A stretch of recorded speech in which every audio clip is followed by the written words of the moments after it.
Penyuluh Peduli Umat Kuari Bebujang TV adalah televisi, penyuluh, dan kantor urusan agama Kecamatan Ribo Bujang yang disingkat PPU Kuari TV, yang merupakan kreativitas antara penyuluh dan kantor urusan agama Kecamatan Ribo Bujang. Selamat menyaksikan.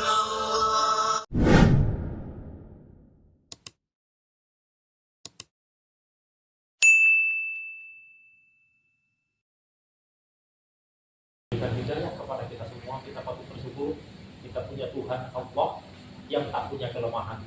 Jadi kalau ada, saya katakan tadi, setiap orang yang mengaku ataupun apapun bentuknya, walaupun dia mengaku hebat, mengaku sakti, kalau punya kelemahan, dia makan, dia minum, pasti bukan Tuhan. Apalagi dia dilahirkan kemudian mati. Nah, permasalahannya ada satu pertanyaan, ketika ada Tuhan mati, kemudian yang mematikan siapa?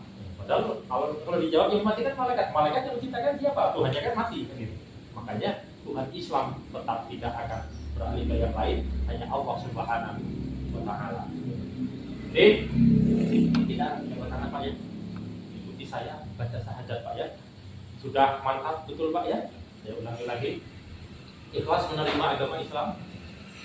Tidak ada paksaan ya. Jadi nanti ketika di kemudian hari ada permasalahan, tidak akan untuk siapapun Pak ya.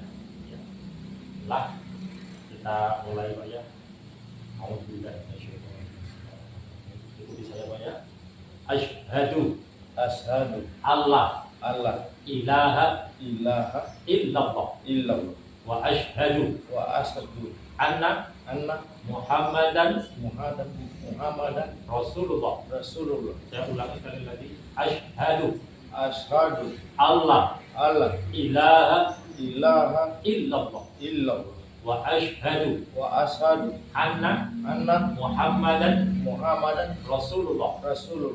Aku bersaksi bahwa sesungguhnya tiada Tuhan selain Allah. Dan aku bersaksi bahwa Nabi Muhammad adalah utusan Allah. Raditu billahi Rabba wa bil Islami Dina wa bi Muhammadin Nabiyya wa Rasulah. Amin. Alhamdulillah Bapak sekarang sudah sah menjadi orang Islam, maka siap menjalankan syariat Islam dengan sebaik-baiknya Pak ya. Sudah ikhlas menerima secara lapang dada Pak ya, lahir dan batin ya. Alhamdulillah. Jadi begitu Pak. Nanti Bapak silakan belajar lagi bagaimana cara beribadah secara Islam. Kalau nanti bapak-bapak yang ikut mengantarkan itu dibimbing Pak ya. Karena ketika kita sudah berikrar bahwa aku berislam, maka kita harus betul-betul menjalankan syariatnya, di antaranya bagaimana caranya wudu, bagaimana caranya sholat. Nah, kenapa dalam Islam itu ada sholat? Itu bentuk sebagai rasa syukur kita kepada Allah. Karena Allah itu tidak butuh kita sebetulnya, tapi kita yang membutuhkan Allah. Maka dalam Islam ada ajaran kita disuruh sujud kepada Sang Pencipta supaya menghilangkan kesombongan. Dalam sujud itu ada gambaran, ada perumpamaan. Orang yang sholat itu tidak ada yang bisa menyombongkan diri. Baik dia jenderal, baik kopral, ketika sholat sama-sama sujud. Artinya di hadapan Allah kita sama-sama hamba, sama-sama disuruh menjadi khalifah di muka buminya Allah, menjadi penebar kebaikan. Jadi nanti setelah ini Bapak saya ingatkan lagi tadi, diperbaiki lagi masalah mandi wajibnya tadi itu. Kemudian masalah wudhunya bagaimana? Sudah pernah tanya-tanya masalah itu Pak? Belum ya? Sekolah aja lihat. Oh gitu ya. Kalau masalah sholat sudah pernah lihat juga ya. Ya nanti dibimbing lagi, minta bimbingan sama yang sudah tahu-tahu gitu. Jadi dalam Islam itu ada 5 kali kita mendirikan sholat subuh, zuhur, asar, maghrib, isya. Nah, itu fungsinya untuk apa? Fungsinya untuk kita sendiri. Karena sholat ini kalau digambarkan, ada satu buku itu yang menulis tentang filosofi sholat. Itu luar biasa ketika dihubungkan dengan alam semesta. Gerakan sholat itu kalau dijumlah Pak, itu sama dengan perputaran bumi. Contoh, posisi orang berdiri 180 derajat. Kenapa rukuknya 1 kali? Karena rukuk itu 90 derajat. Jadi Kemudian, kenapa sujudnya 2 kali? Karena sujud sekali sujud itu 45 derajat, 2 kali menjadi 90 derajat.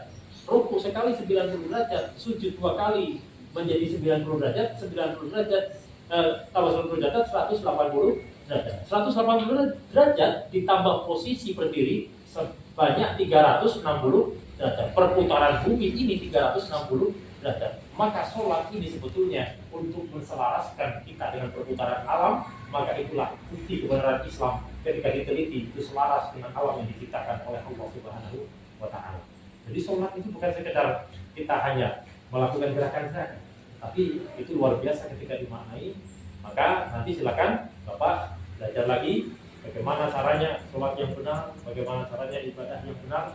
Dan Islam ini agama yang sangat kasih sayang, Pak, sangat rahmatan lil alamin. Bahkan ada dalam satu riwayat, dalam satu hadis disebutkan, ketika kita kencing, kata Rasulullah, ketika engkau kencing janganlah kencing di lubang, karena takut ada hewan di situ yang kemudian terkencing. Bayangkan Pak, kita menyakiti hewan saja dalam Islam tidak boleh, kecuali memang ketika hewan yang kita dengan berdasarkan syariat, mungkin ada hewan yang berbisa, boleh kita bunuh, atau mungkin kita menyembelih ayam boleh dengan cara-cara yang baik. Tapi hewan-hewan yang tidak mengganggu kita itu tidak boleh kita sakiti, apalagi manusia. Itu kasih sayang bentuk kasih sayang agama Islam yang luar biasa seperti itu, yang barangkali mungkin selama ini kita belum mengenal. Maka pelajari Islam lebih dalam supaya kita semakin bertambah mantap keislamannya. Karena Rasul itu sangat menyayangi orang-orang di sekitarnya, sangat menyayangi apapun di sekitarnya. Dalam satu riwayat Pak, itu ada seorang Yahudi, itu bukan Islam, orangnya itu buta. Itu setiap hari dikasih makanan, disuapi sama Nabi Muhammad. Itu orang buta tadi tidak tahu kalau yang menyuapi Nabi Muhammad. Setiap hari dia disuapi, setiap hari mencaci Nabi Muhammad. Dia bilang Muhammad itu gila, Muhammad itu tidak benar, masa dia menyebarkan agama baru, padahal yang menyuapi dia Nabi Muhammad. Suatu saat Nabi Muhammad itu meninggal dunia, maka kemudian Abu Bakar bertanya kepada putrinya, yaitu Sayyidatina Aisyah, wahai Aisyah, amalan apa yang pernah dilakukan Rasul yang aku belum lakukan? Aisyah mengatakan, wahai ayah, Rasulullah itu selalu mendatangi seorang yang buta, seorang pengemis di pojokan pasar. Dia selalu membawakan makanan, itu yang dilakukan Rasulullah. Maka kemudian Abu Bakar membawakan makanan kepada orang buta tadi. Ketika datang ke situ, ini Pak makanan untuk orang buta tadi merasa ganjil. Ini kayaknya bukan orang yang biasanya, kata orang buta. Loh, kenapa Anda tahu? Kalau orang yang biasanya bukan hanya diletakkan di depanku, tapi disuapkan ke mulutku. Nah, Anda ini siapa? Anda ini siapa katanya? Akhirnya sambil disuapi sama Abu Bakar, dia mengatakan, aku bukan orang yang biasanya, aku sahabatnya. Yang orang biasanya kemana? Orang biasanya telah meninggal dunia, telah wafat, kata Abu Bakar. Itu orang yang biasanya itu baik sekali, tidak seperti Muhammad katanya. Muhammad ini orang yang gangguan, orang yang jahat kejam katanya. Artinya apa? Abu Bakar mengatakan, Bapak tahu siapa orang biasanya yang menyuapi Bapak tiap hari? Orang tadi mengatakan, tidak, aku tidak tahu. Yang jelas dia sangat baik denganku, orangnya lemah lembut. Artinya Abu Bakar mengatakan, itu adalah Muhammad Rasulullah. Baru menangis Bapak tadi Pak, diam matanya pula tadi, menyatakan masuk Islam karena kelembutan Rasulullah. Itu ajaran Islam. Jadi menyayangi semua makhluk. Maka nanti ketika Bapak masuk Islam, maka silakan pelajari lagi supaya menjadi orang yang beragama yang baik, yang menjadi orang Islam yang rahmatan lil alamin tadi. Jadi mungkin sebelum saya akhiri, ada mungkin yang perlu ditanyakan dari Bapak, silakan Pak. Ya, ada ya. Ya mungkin itu, mudah-mudahan Bapak diberikan kekuatan iman yang kuat. Nah sebelumnya, mari kita sama-sama kita berdoa supaya mungkin bisa menambah kekuatan iman kita semua, khususnya kepada Bapak tadi yang baru memperoleh manusia. Al-Fatihah. Alhamdulillah.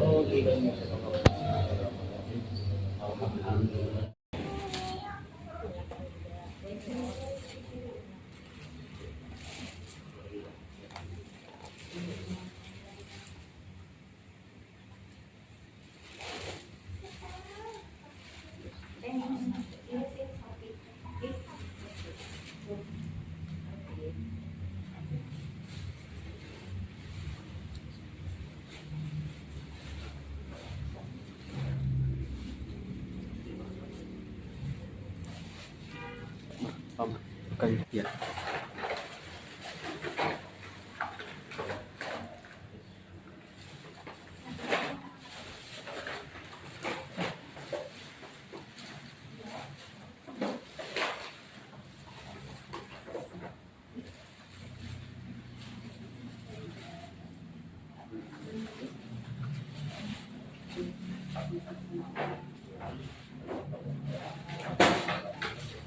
itu